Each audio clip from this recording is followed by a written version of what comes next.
Hello YouTube, it's your girl Kimberly. I know I look crazy, but it's for a good reason. This video is going to be a review and a demo of Pat McGrath's Divine Rose 2 palette. So I have it, I love it, I've been using it, and I'm going to do a quick look for you guys. So if you want to see it, keep watching.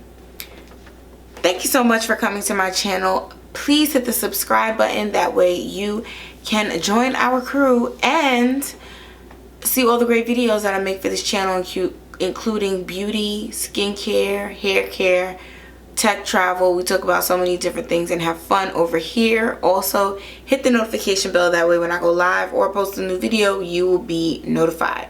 So we are going to do a look with this palette. I'm really excited. As you know, when the collection came out, everybody, was like, ooh, trying to get it, or ooh, it's too expensive. Me, I'm team ooh, trying to get it. I love it and I've been using it. Had to go to like 2 Sephora's to hunt it down. The palettes are very reflective, so I'm gonna give y'all a quick weird look at it, so it doesn't, because of the ring light, so you guys can see it's like reflecting. But it's this beautiful pink color, and we are going to open up. So like I said, I've been using it, so she's already dug into, but those are the shades. Super pretty, super cute colors per always. This one is my favorite and I'm definitely going to be using it. But let's get into this look. So before I start all the way into the makeup look, I know you guys are like, something's off with your face, what's going on? What I did was I primed my eyes with Pat McGrath's what's the name of this concealer? Skin Fetish Sublime Perfection Concealer in MD23. So I put that all over my lids, that way I won't have any creasing and my shadows will last forever. These shadows last forever regardless. You don't really need to prime, but it's always nice to have that clean, smooth base. So I actually have the names of the colors in here, so I'm gonna be able to do a real proper look and tell y'all what's going on here. So I'm going to start off with the transition color kind of in the background. I should have got a hair clip. Hopefully my hair will just stay back. I'm using all Sigma brushes here today, so let me just go through real quick the brushes that I love. These are my fave eyeshadow brushes from Sigma Beauty.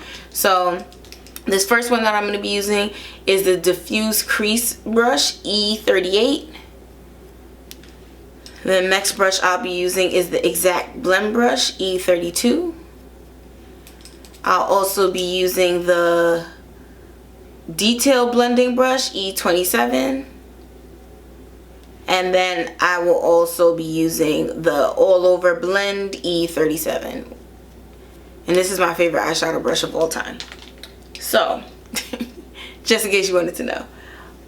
Yeah, I really love Sigma Beauty brushes. If you feel like you want to use drugstore brushes and use more affordable products for all your stuff, that's cool and I love it, but buy Sigma Beauty eyeshadow brushes. Those are the only things I would say go spend the money on. So I'm going to start off in the transition in the crease with Extreme Burgundy. So Extreme Burgundy is this shade right here. Starting off with Extreme Burgundy. So while I'm putting on the makeup, I'm also going to talk about this palette. This is just a really cute, Pat McGrath's stuff is so pigmented. Like, you see that? This is the first go at it. Like, as you guys can see, unfortunately, the concealer is creasing up a little bit. I have really oily eyes. So what you could do is get more of a traditional primer, like Primer Potion, or one of those things, but unfortunately, being that I have darker skin tone, all of that stuff looks ashy white on my skin, so I really rather just go with a creasy concealer instead of, I could have powdered my concealer. There's 8,000 things I could have done to make it not crease, but I'm just trying to do a real quick look for y'all, and in the grand scheme of things, it's still gonna work out. So putting this purpley color, this Extreme Burgundy in the crease.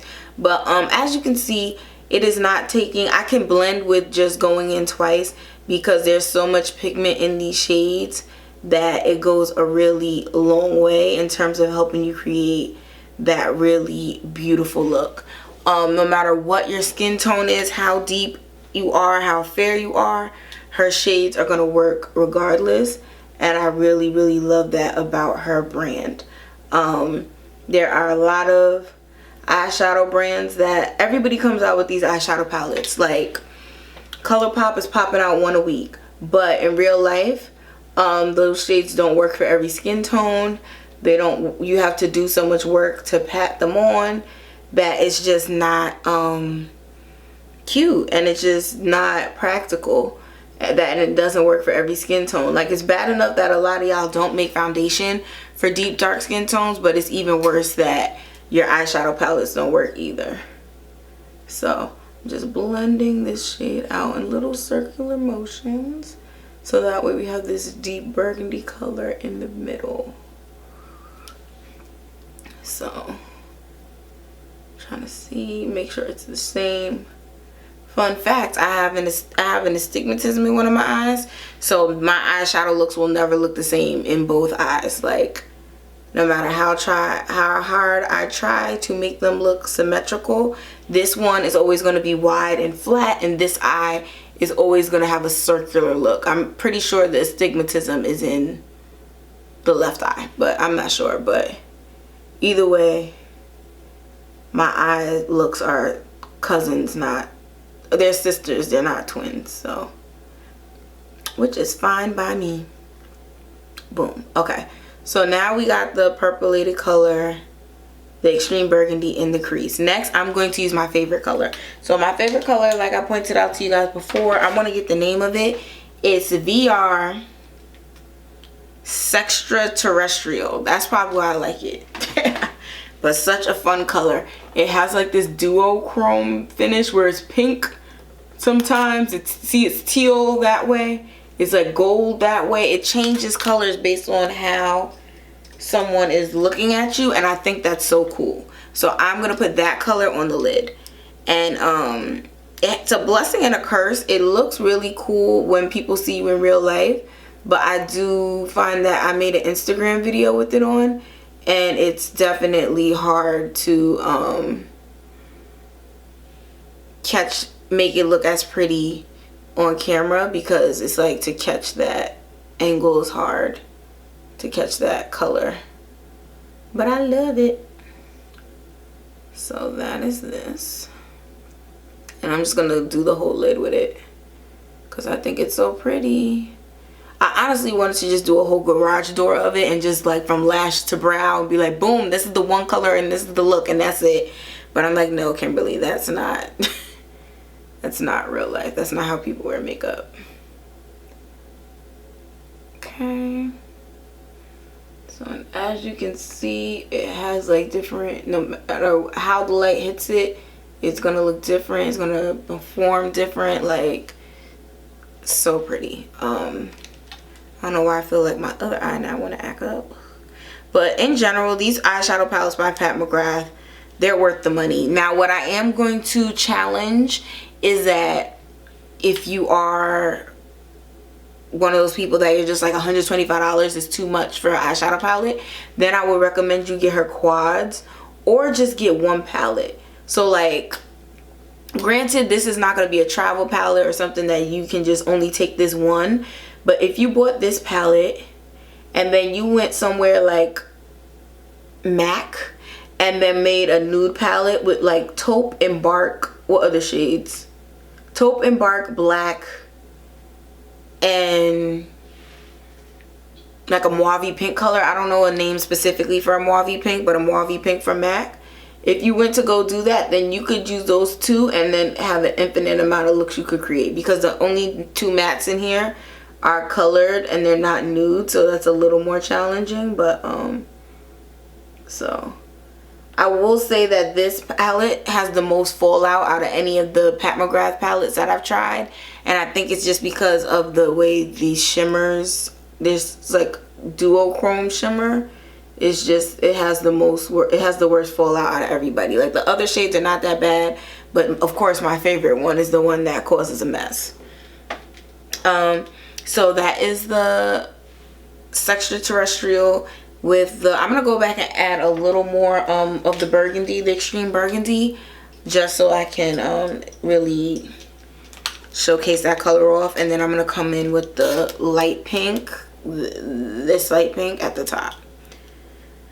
But in general, these are just really great products. Like, there's nothing Pat makes that is like subpar. Like, she's just really killing it out here with the shadows, with the foundations. Like, really pretty products.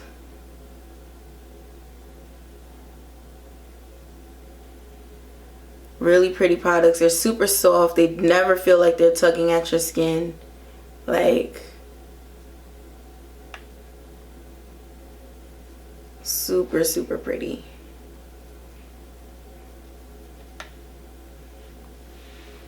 Super, super pretty. So the third color I'm coming in with is, hold on, let me get the box again. It is Naked Blush. So here, I'm going to try and turn around and, oh, yeah, that mirror and the ring light are not going together. So Naked Blush is this one right here. And I'm just going to come in at the top with it. And just a little bit too, because I'm like, how pink is she going to be? Ooh, yeah, she pink, pink. Pink, pink. And that's another thing. Pat is so pigmented. It's like a little goes a long way. You put it down and then it's like, oh, girl, we going to blend her out for sure because she's bright, bright. And it's such a pretty wash, a color that I'm able to add and it not be too outrageous. Like most colors, you try to put it that close to the brow bone, you'll be looking super clownish, but this is blending out so pretty and beautiful. So pretty and beautiful. I love Pat McGrath's eyeshadows. They're just so workable, so blendable. Whether you're a beginner or you're like a makeup expert, she's definitely gonna make you feel pretty in pink. Or pretty in blue or pretty in green or some other kind of look. Unfortunately, I feel like the blush muted the Extreme Burgundy a little bit, that pink blush on top of it. So I'm gonna go back and put a little more purple. So, and this is the difficult thing with eyeshadow. If you ever watch like a really skilled, there you go, I want to focus a little more. If you ever watch a really skilled makeup artist, you'll see them like constantly going back and forth between all their colors because they're like blending, they're layering, they're creating like a dimensional look, and that really just takes time. And that's something that you just have to keep at, and it's not done easily. Because let me tell you something, eyeshadow is like the most frustrating thing for me for that reason, because I'm just like, I don't want to go back. I laid the color down once, she's done. But sometimes you got to do that just to get that look that you're going for. So, and there she goes. Like I said, this palette is amazing. I do understand, I'm not gonna blindly just be like, oh, this is the best eyeshadow palette ever, only get this and never get any other eyeshadow palette. I understand that $125 for some people is just ridiculous for makeup. Like, I totally get that. But I also understand that there's a lot of brands that are making great eyeshadow palettes at a more affordable price range, and I understand that too. But I'm just saying that if you want the best eyeshadow palette ever and you want it to look pigmented and be opaque and be worth every single penny that you pay for it, get Pat McGrath. I'm also going to say that because this is limited edition, don't sleep on it. Don't wait any longer. If you were thinking, oh, Pat McGrath Divine Rose 2 was cute and I want to check it out, just go get it. Don't let it sell out. Don't be the person that you can't go back and then now it's gone and that you want it. So here, let me give y'all a little close up. I'm going to scoot up a little more. Ooh. There we go. So you guys can see, got that duochrome on the lid, the purple, and then that wash of pink at the top. So I hope you guys liked my quick little look. Like I said, these eyeshadow palettes are soft. The eyeshadow palette is soft. The shades are very pigmented, very bright, easy to use, beautiful, amazing. You're gonna love this palette. All right, Divine Rose 2, just go get it. Okay, thank you so much for watching my video, and I will see you next time.